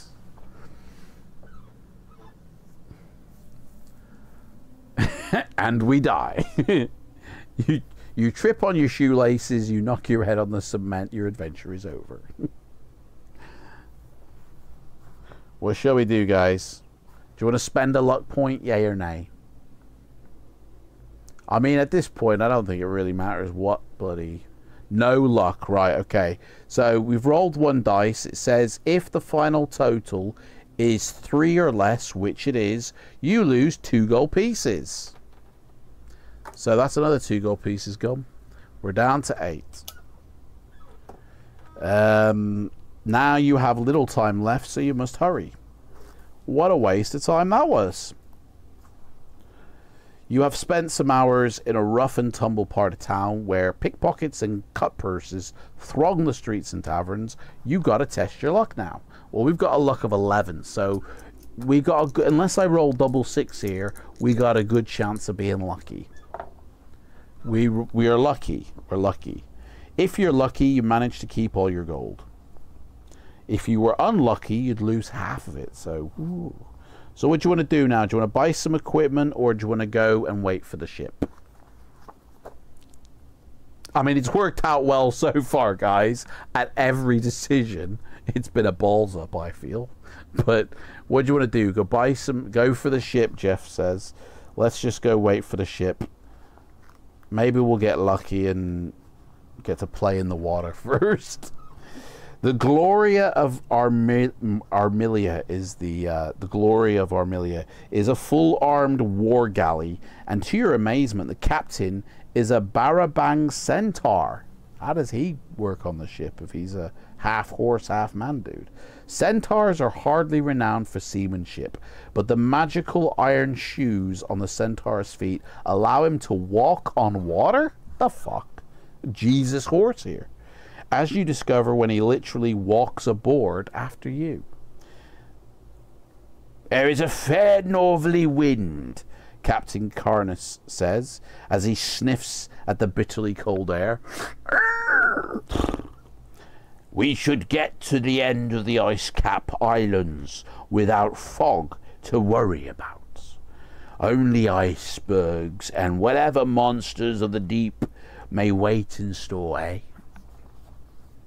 The voyage bears out, so we're at sea, guys. Let's go. It bears out his optimism. The great vessel skirts the warm stream of zephyrs, and after some days turns southwest past the coast of the frozen lands. But on the margins of the warm sea fogs begin to spring up as you head for Tower Island itself, which the captain said he would avoid. You just keep your fingers crossed and hope that no predators of the deep are sensing the great ship above them. Do you want to spend a point of luck? Or do you not want to spend a point of luck, guys? I like this. You can spend a point of luck mechanic. That's mad. Only 8 left. Yeah. That's how much gold we got left, guys. Spend the luck point, okay? We'll spend a point of luck, so we got 10 luck now. And it says here... we spend a point of luck. Whatever that means. After many days at sea, your vessel is within 5 miles of Tower Island itself. Even from that distance, you can see the great towered mass of Castle Argent rising into the leaden skies just beyond the shoreline. The galley can go no further in the shallow bay, so you thank the crew who brought you here, and you take your belongings into the stout rowing boat being lowered for you. Carnus shakes your hand firmly and says, "We head for the River Geld, and hopefully a greeting from my own people. Those few who remain in the lands upstream, we will come back for you when the moon is new, hoping for your safe return and news of a triumph. If you are not waiting," he pauses, "we will come once more when the moon is new over the world. All our hopes ride with you." You leave and you row for the shore. So he'll give you 2 chances, and then that's it, he'll bugger off. Cheers, Capo. So we're on a bit of a time limit then, really, aren't we? You stand on the shoreline, so that sounds like a beach to me. Before Tower Island, and before you is a long straight stone road leading up to the gates of Castle Argent itself. But on either side of that road are many ruined buildings, razed by orcs and zombies in the war against the Bone Demon. In the shattered ruins, little or nothing of any value or use to you is likely to be left after the destruction here. There may be some remnants of the demon armies here, scrounging what they can. However, if you want to explore the ruins, you may do so. So we can explore the ruins to the west, explore the ruins to the east, or just head straight for Castle Argent. What do you want to do, guys? Go for ruins, west or east, or go straight for the castle?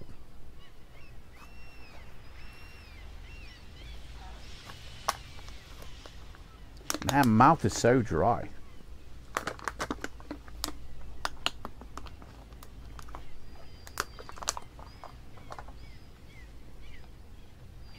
Why is it that you can't see that? Oh, because it's hiding with the rock. I need to sort that out, because you can never really see. Let's see what we can do here. Where is the dicey camera? So, okay. So if I shrink that a little bit, then you can see a bit more. That's better. Just sometimes it hides, you know. Let's go to the West Ruins. Okay. Ruins to the West. Has anybody read this book, by the way? Has anybody got this book and read it?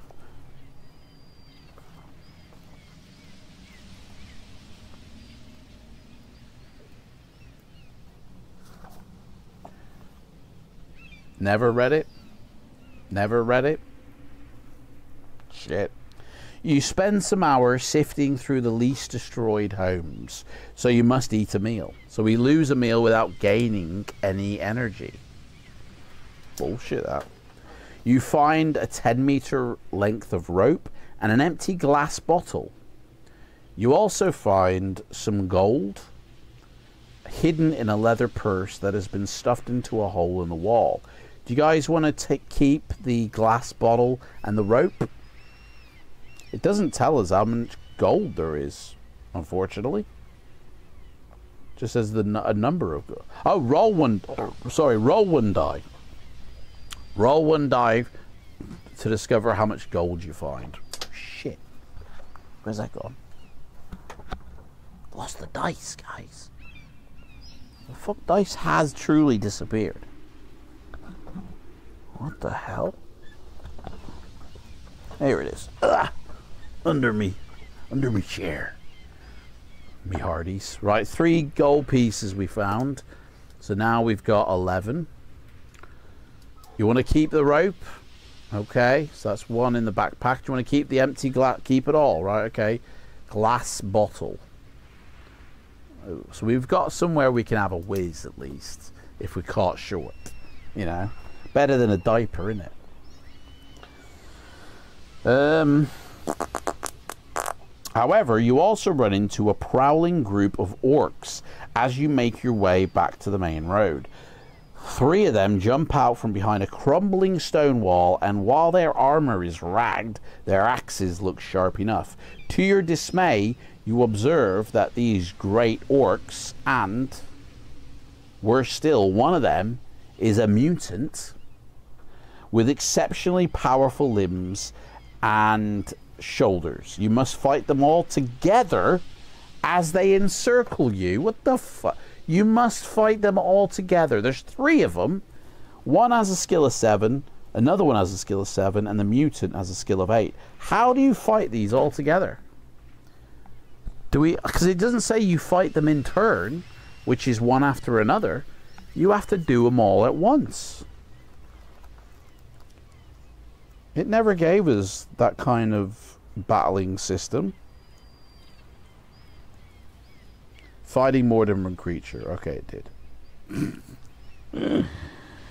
If you are instructed to fight creatures singly, you'll be told to do so. However, if you're instructed to fight all the creatures together, you must fight all of them in one battle. In step 1 of the combat sequence, you must calculate attack strengths for all the creatures that are attacking you. In step 3, yeah, so step 2 would be deciding our attack strength. In step 3, if the attack strength of any of the opponents is higher than ours, then you go straight to step 5. And if you have the highest attack strength, proceed to step 4. It doesn't give you these steps, by the way. Okay, so we roll for everybody, basically. And if we are the higher, then we have wounded the creature. Which creature? Like, do they all get... So I'm going to say that their damage is spread out amongst all 3. That sounds more realistic. But obviously, if any one of them is higher than us, then we get damage by that one who is the highest, not by all three. Okay. Ian, why do you make it so complicated, mate? It's supposed to be enjoyable, this shit. Can we use magic? Well, yeah, you guys know what the rule is for magic, so... I don't want to desert you in battle, but I'm switching over to watch the football. Rude. We have early kickoff today. I'll be back at half time. Mate, it's called put us on mute. You know what I'm saying? Quick draw McGraw, fast hand spell. Don't worry, Greg, mate. Take care. Right, so I guess we're going to fight then. So our skill is 5. And so we're going to have to deduct between 2 and 3 per dice roll for us. Just don't. How can you decide what our attacks? So it'll have to be against the mutant orc 3. I don't understand this. This doesn't really work with our rules, I feel. Okay, so the first great orc has an attack strength of, hang on a sec. So he gets to +2. That's what it is. So he rolled a 5. He has a 7. So let me just make a note of this, because I feel like this is going to be a ball ache to remember. His attack strength is 7. The next one gets to +2 as well, which is a 7. He has an attack strength of 9. This dude has a skill of 8, so he gets to add 3. He rolled an 8, 9, 10, 11. So 11 is what we have to beat in the dice roll. Okay? If we don't beat 11, then we're going to get pounded by the mutant orc. Okay? With the difference of whatever we roll. We rolled a 6, which happens to be 11. So, first round, fuck all happens, basically. There you go. Right, so round 2. The first orc rolls 5, and he gets to add 2, so that's a 7 again. Same as last time. Wow. Second orc rolls and adds 2. Oh, look at that! Within the 30 minutes, guys. Within the 30 minutes. We would be dead if that was over 30 minutes, guys. That would have ended the adventure. So he rolled a 12 plus 2. That's 14. We're definitely going to get hit this time. Honestly. And then, of course, the mutant orc adds 3. He rolled a 10. 11, 12, 13. So 14 is the score to beat, which is impossible. We're never going to... Well, actually, no. If we roll a double 6 ourselves, that will just about do it. So we have to roll a double 6. We're dropping like flies. Ian McCaig's got to go now. We rolled a 5. So 5 minus 14 is the stamina loss we take. 14, 13, 12, 11, 10. We've lost 9 stamina. We're down to 2 stamina, by the way, guys. Just to let you know. I mean, we all might as well just go, guys. I'm going as well, by the way. Honestly. Okay. In 30 minutes, I gotta cut out as well. Honestly, Desertion City on this one, isn't it, guys? Rip Ian's book. Everyone's fucking off. Right, round 3, I guess, then. Guys, why didn't you use your magic, man? Right, here we go. So he's rolled a 9, and that becomes an 11. We're dead. This is the death roll. The second orc rolls a double 1. That would have killed him if it was outside of the 30 minutes. It's within, so it counts. So that becomes a 4.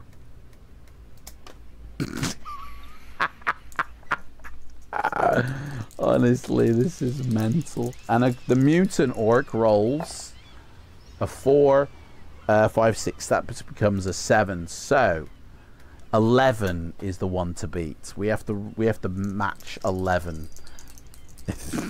We're dead. We said magic ages ago. No, I have not seen the word magic in capitals been put in that chat. Somebody asked, can we use magic? But like I said, you want to use magic, it's capitals and then the spell afterwards. No one has done that. And we roll a 7, 8, 9, 10, 11. That's we lost 4.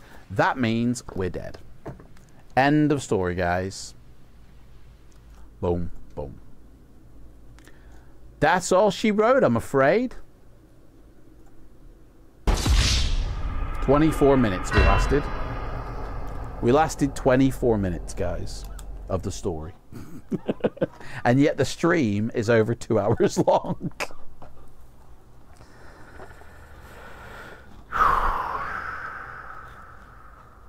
Jesus.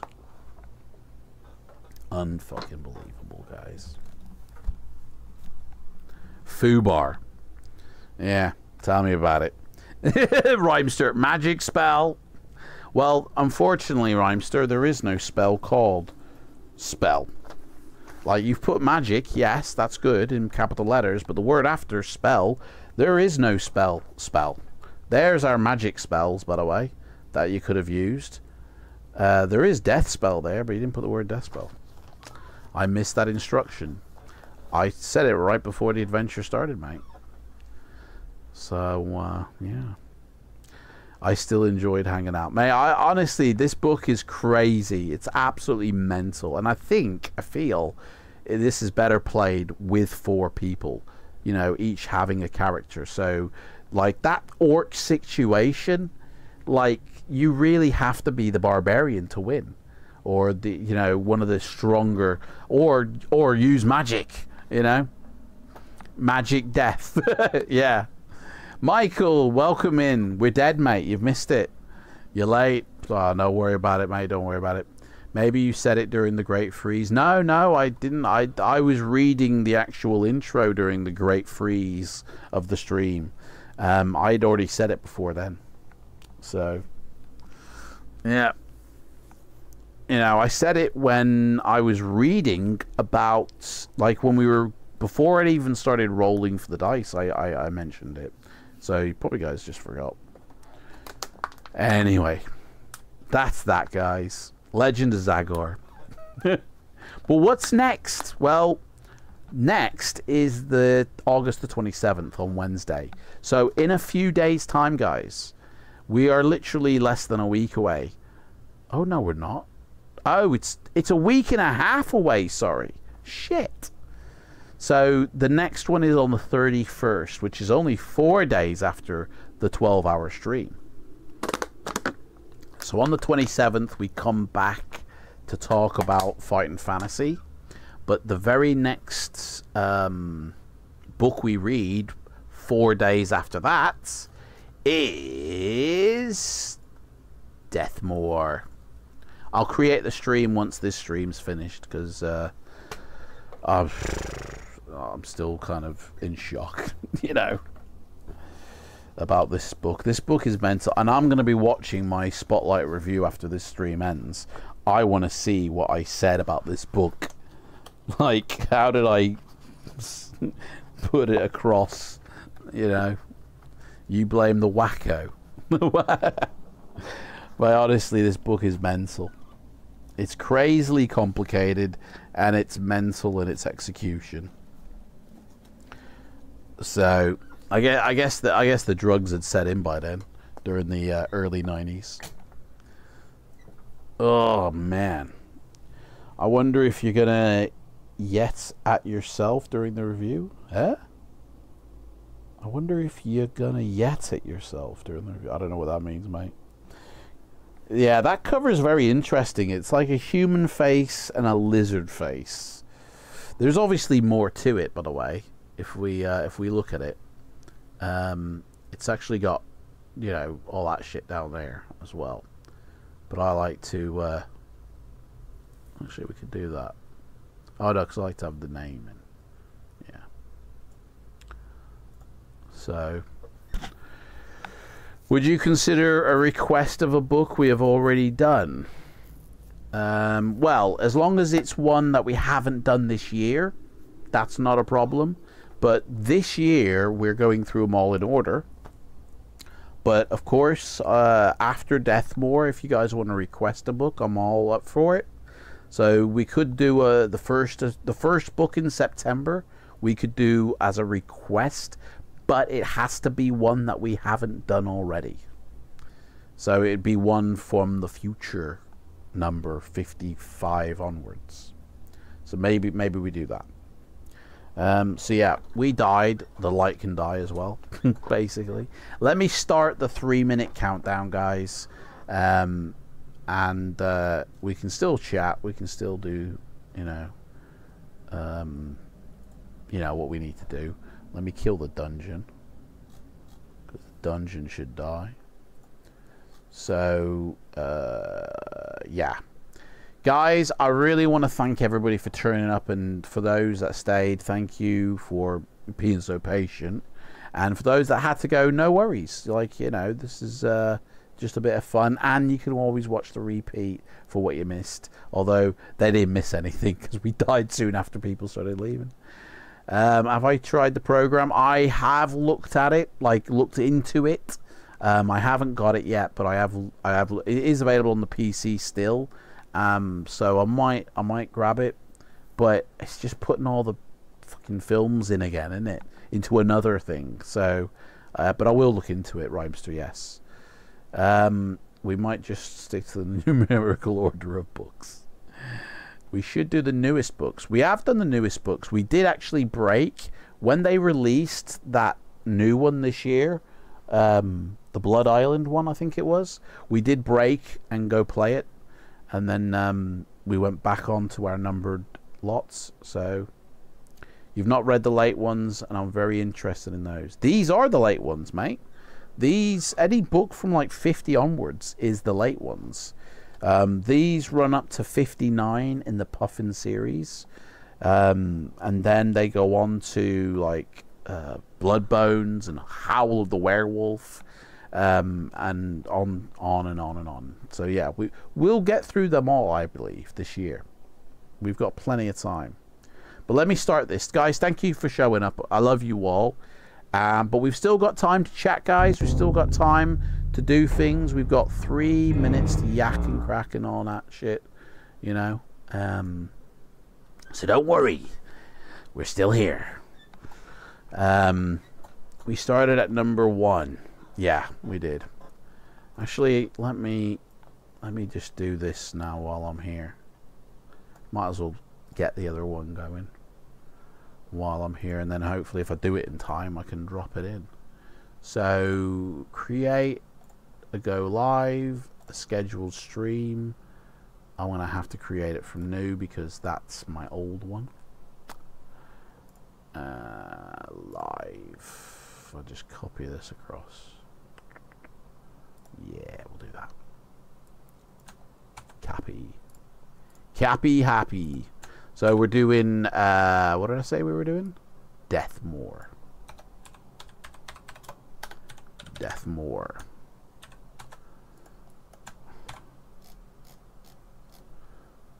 We need some taggies. Steve Jackson. Ian Livingston and fighting. Ooh. Fantasy. Which doesn't exist as a tag, but I'll do it there. And then, of course, we need the Deathmore thumbnail. And we whack it in the live. Where is it? 2025 live playlist. Done. We got to make sure everything is set up. Yes. Yeah, live chat replay. I always tick it, but it never happens. Anyone? Right, so this is going to be on the 31st of August, guys. at 10 a.m. We want to make it public. Done. Right, I will quickly... One finished last year, if I remember correctly. What's one? The prices of these are crazy. Yeah, they are, mate. Absolutely nuts. Prices are insane. Hope you scored good deals on your complete set, mate. It took me years to get. You know, it took me about 3 or 4 years to collect them all. Wasn't an overnight job. Here you go, guys. Here is the link to the next one. Click that link. Go like the video itself, so you'll get notified when it's gone live. And I shall see everybody on the 27th of August at 9 a.m. UK time. Take care. I love you all.